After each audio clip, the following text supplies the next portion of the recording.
दोस्तों आप सभी का स्वागत है स्टॉक निफ्टी 360 में। आज के इस वीडियो में ऐसे दो स्टॉक के ऊपर बात करने वाले हैं, चर्चा करने वाले जो अपने सेक्टर में लीडर हैं और इन स्टॉक कंपनीज के पास 125 साल से अधिक का एक्सपीरियंस है फूड सेक्टर में। भारत की बासमती राइस की डिमांड के बारे में बात करते हैं। ग्लोबली 70% बासमती राइस भारत से एक्सपोर्ट होता है, यानी भारत की बासमती राइस की डिमांड एंड सप्लाई इतनी है कि बासमती राइस का ऑलमोस्ट 70% मार्केट भारत के पास है और बाकी 30% अगर दीगर कंट्रीज से एक्सपोर्ट होते हैं। इंडिया की बासमती राइस मार्केट की ग्रोथ के बारे में बात करें, अभी प्रेजेंट 485.1 बिलियन का है। 2030 तक 500 बिलियन तक बढ़ोतरी देखने को मिलेगी। ग्रोथ रेट की प्रोजेक्ट के बारे में बात करते हैं तो बूमिंग स्टेज में है। इंडिया की बासमती राइस की ग्लोबली सेल्स की ग्रोथ के बारे में बात करते हैं तो आने वाले 2030 तक भारत के रेवेन्यू ग्लोबली सेल्स में 356 बिलियन की बढ़ोतरी देखने को मिलेगी। ग्रोथ रेट के बारे में बात करें 2.6% की ग्रोथ देखने को मिलेगी। रिसेंटली गवर्नमेंट ने बासमती राइस की एक बल्क ट्री साइन अप की है। 5 लाख मीट्रिक टन एक्सपोर्ट करने वाली है। गवर्नमेंट ने बासमती राइस की डिमांड को देखते हुए 1 लाख टन बढ़ाया है। पिछले साल गवर्नमेंट ने 4 लाख टन यानी 4 मिलियन टन एक्सपोर्ट किए थे। अभी government 5 lakh metric ton export करने वाली है, यानी पिछले साल से इस साल में 1 लाख मीट्रिक टन की बढ़ोतरी देखने को मिली है। भारत के बासमती राइस के मेजर इंपोर्ट कंट्रीज है ईरान, इराक, यमन, सऊदी अरब, यूनाइटेड एमिरेट, यूनाइटेड स्टेट और दीगर कंट्रीज। इन सभी एंड अदर कंट्रीज में बासमती राइस एक्सपोर्ट होता है भारत का। भारत की बासमती राइस की पूरे ग्लोबल में अच्छी खासी डिमांड है। इसके रिलेटेड जो भी कंपनीज है, जो भी स्टॉक्स है, आने वाले दिनों में अच्छी खासी बढ़ोतरी देखने को मिलेगी। आज के इस वीडियो में हम ऐसे दो स्टॉक के ऊपर चर्चा करने वाले हैं। वीडियो आगे लग जाने से पहले जिसने भी इस चैनल को लाइक एंड सब्सक्राइब नहीं किया अभी तक, जल्द से जल्द इस वीडियो को लाइक एंड सब्सक्राइब कीजिए ताकि आने वाले वीडियो आप तक पहले पहुंचे। जिस फिनिश स्टॉक के ऊपर बात करने वाले हैं उसके प्रोडक्ट ना कि सिर्फ बासमती राइस है बल्कि ऑर्गेनिक प्रोडक्ट भी सप्लाई करती है। इस कंपनी के पास 500 से अधिक डिस्ट्रीब्यूशन है और 800 से अधिक रिटेल आउटलेट्स है। इस कंपनी के पास direct retail coverage 3000 super stores को कवर करती है और एक कंपनी 10 से अधिक कंट्रीज को अपना प्रोडक्ट एक्सपोर्ट करती है। दीगर इस कंपनी के डिटेल्स एंड ग्रोथ आगे बिजनेस एनालिसिस में बात करते हैं। फिनिश स्टॉक की भाव की बात करते हैं, इसका भाव मात्र 9.10 पैसे पे चल रहा है। वही स्टॉक की 5 साल की रिटर्न की बात करें, स्टॉक ने 5 साल में 154.19% की रिटर्न दी है। वही 1 साल का रिटर्न देखते तो स्टॉक ने 1 साल में 16.22% की रिटर्न बना के दिए। 6 मंथ की बात करते हैं, स्टॉक ने 6 मंथ में 102.22% की रिटर्न बना के दिए। यानी 6 मंथ पहले 45,000 का इन्वेस्टमेंट करते हैं तो या 10,000 से अधिक शेयर खरीदते हैं तो अब तक आपका पैसा यानी आपको पोर्टफोलियो में 46,000 तक प्रॉफिट होता। यानी स्टॉक ने होल्डर्स का पैसा सिर्फ 6 मंथ में डबल बना के दे चुका है। कंपनी के सीजर सेल्स की ग्रोथ के बारे में बात करते हैं। कंपनी के सेल्स में कंपनी ने 10 साल का डाटा पब्लिश नहीं किया है। 5 साल की सेल्स की बात करें, कंपनी ने 5 साल में 7% रिटर्न की सेल्स बना के दी है। 3 साल की सेल्स की बात करें, 3 साल के सेल्स में बढ़ोतरी देखने को मिली है, यानी 12% की बढ़ोतरी देखी गई है। वही टी टाइम सेल्स की बात करते हैं तो टी टाइम सेल्स में घटोतरी देखने को मिली है। आगे कंपनी के सीजर प्रॉफिट के बारे में बात करते हैं, कंपनी ने 10 साल का डाटा पब्लिश नहीं किया है। वही 5 साल की प्रॉफिट के बारे में बात कर रहे हैं, कंपनी ने 5 साल में -14% की प्रॉफिट बना के दी है, यानी -% की प्रॉफिट देखने को मिली है।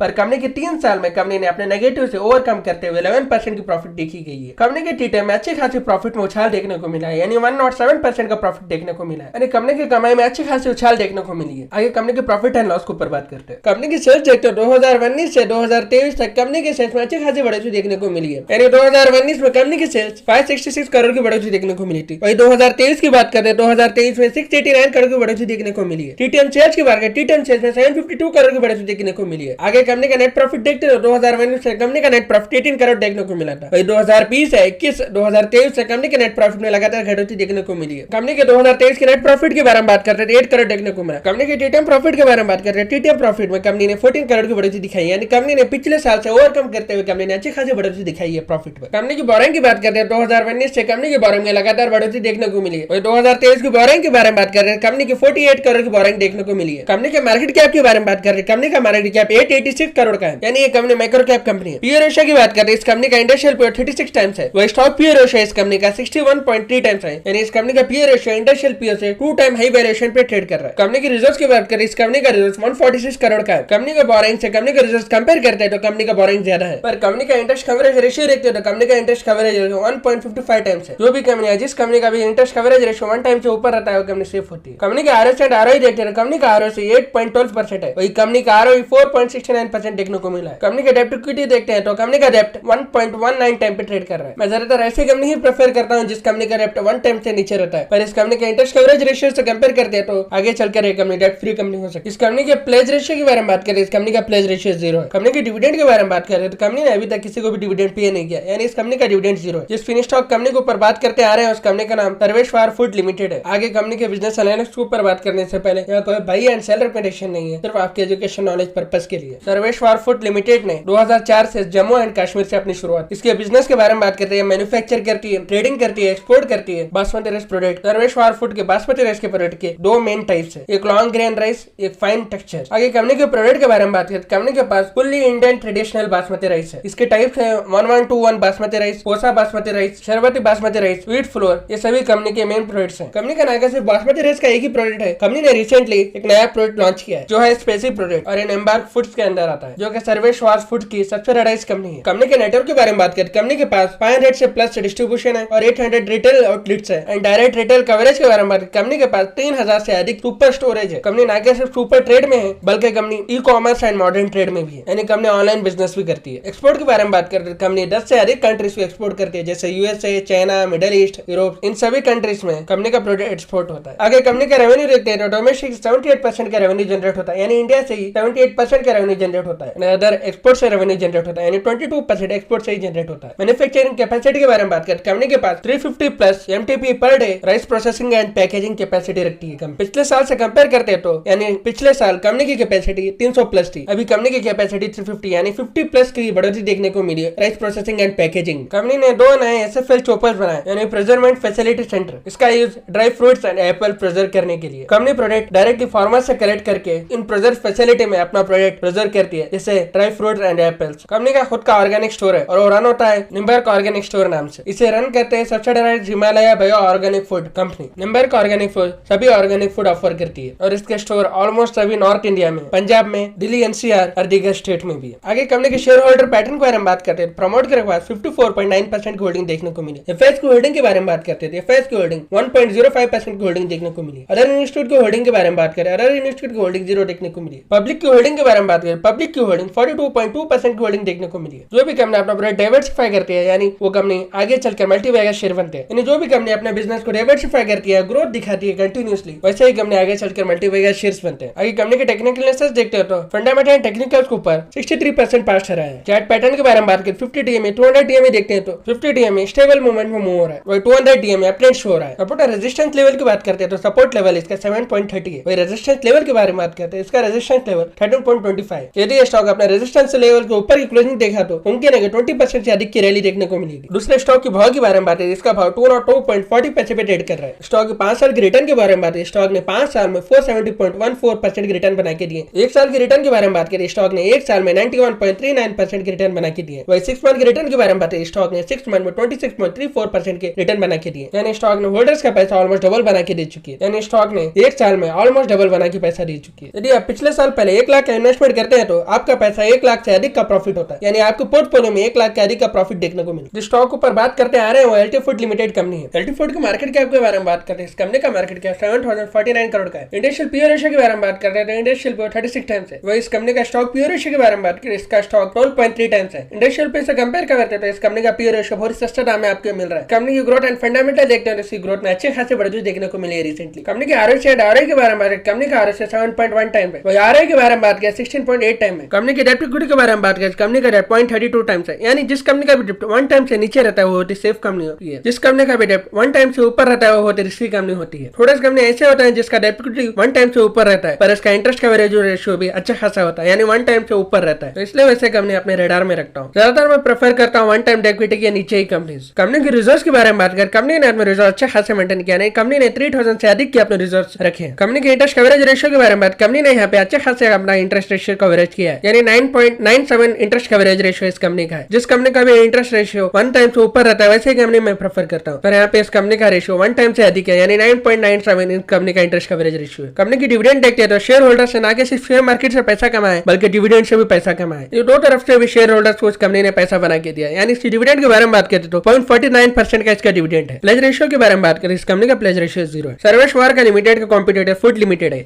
यानी सर्वेश्वर मार्केट कैप देखते हैं तो सर्वेश्वर का मार्केट कैप 886 करोड़ का है। वही फूड लिमिटेड की मार्केट कैप की देखते हैं तो फूड लिमिटेड का मार्केट कैप 7000 से अधिक है, पर दो कंपनी का भी मेन प्रोडक्ट बासमती राइस ही है, इसलिए सर्वेश्वर का कॉम्पिटिटर फूड लिमिटेड है, जिसने यानी फूड लिमिटेड ने ऑल टाइम 4000 से अधिक के % रिटर्न बना के दिए। मुमकिन है कि सर्वेश्वर लिमिटेड में भी ऐसी अच्छी खासी ग्रोथ आने वाले दिनों में देखने को मिलेगी, क्योंकि कंपनी अपने प्रोडक्ट को लेकर अच्छा खासा डाइवर्सिफाई कर रही है और प्रमोट कर रही है, अच्छा खासा इन्वेस्टमेंट एंड ग्रोथ भी देखने को मिल रहा है। तीसरा सेल्स एंड ग्रोथ के बारे में बात करें, इस कंपनी ने 10 साल में 12% की रिटर्न बना के दिए, वही 5 साल में इस कंपनी ने 14% की रिटर्न बना के दिए सेल्स में। आगे इस कंपनी के 3 साल की सीजीआर सेल्स देखते हैं, उस कंपनी ने 19% की अच्छी खासी रिटर्न बना के दिए सेल्स में। वही टी टाइम सेल्स के बारे में बात करें, टी टाइम सेल्स में 13% की सेल्स देखने को मिली। आगे कंपनी की सीजीआर प्रॉफिट के बारे में बात करें, कंपनी ने 10 साल में 22% की रिटर्न बना के दिए, वही 5 साल में इस कंपनी ने 24% के प्रॉफिट देखने को मिले। वही 3 साल की प्रॉफिट देखते हैं, यानी कंपनी की कमाई देखते तो कंपनी ने 29% की रिटर्न बना के दिए। लगातार कंपनी ने अपना प्रॉफिट मेंटेन किया है, लगातार कंपनी की प्रॉफिट में अच्छी खासी ग्रोथ देखने को मिली है, यानी टी टाइम सेल्स में भी लगातार प्रॉफिट में भी अच्छी खासी बढ़ोतरी देखने को मिली, यानी 66% की कंपनी के प्रॉफिट में बढ़ोतरी देखने को मिली है। आगे कंपनी का प्रॉफिट एंड लॉस देखते हैं, तो वर्ल्ड वाइड बेसिस पे देखते हैं तो 2019 में कंपनी की सेल्स 3890 करोड़ की सेल्स देखी गई थी। वही मार्च 2023 यानी 5 साल से कंपेयर करते तो सेल्स 6936 करोड़ की सेल्स देखने को मिली है। वही टी टाइम सेल्स के बारे में बात करें, टी टाइम सेल्स में भी अच्छी खासी ग्रोथ देखने को मिली, 7509 करोड़ की बढ़ोतरी देखने को मिली है। नेट प्रॉफिट के बारे में बात करें, 2019 से 2023 तक नेट प्रॉफिट में भी लगातार बढ़ोतरी देखने को मिली है। 2019 में कंपनी के प्रॉफिट में 139 करोड़ की बढ़ोतरी देखने को मिली थी, वही 2023 में कंपनी के प्रॉफिट में 423 करोड़ की बढ़ोतरी देखने को मिली है, यानी ऑलमोस्ट 3 गुना से अधिक की कंपनी के प्रॉफिट बढ़ोतरी देखने को मिली है। टी टाइम प्रॉफिट के बारे में बात करें, टी टाइम प्रॉफिट में भी अच्छी खासी बढ़ोतरी देखने को मिली है, यानी 579 करोड़ की बढ़ोतरी देखने को मिली है। एलटी फूड ने स्पेशली नेट प्रॉफिट में अच्छी खासी बढ़ोतरी दिखाई है, सेल्स में बढ़ोतरी दिखाई है, बल्कि नेट प्रॉफिट में भी अच्छी खासी बढ़ोतरी दिखाई है लगातार इन दोनों 5 साल में। आगे कंपनी की बोरिंग के बारे में बात करें, कंपनी की बोरिंग में लगातार बढ़ोतरी देखने को मिली है। रिसेंटली मार्च 2023 में कंपनी की बोरिंग 1221 करोड़ की देखी गई थी, वही सितंबर 23 में कंपनी की बोरिंग 956 करोड़ की देखने को मिली है, यानी कंपनी अपनी लगातार बोरिंग कम करते हुए आ रही है और कंपनी अपने रिजल्ट लगातार बढ़ाते हुए आ रही है। आगे कंपनी का बिजनेस एनालिसिस देखते हैं। कंपनी ने अपनी पहली शुरुआत 1980 में की। कंपनी ने अपनी पहली शुरुआत मिलिंग बिजनेस से अपनी पहली शुरुआत। कंपनी अपने सभी प्रोडक्ट यानी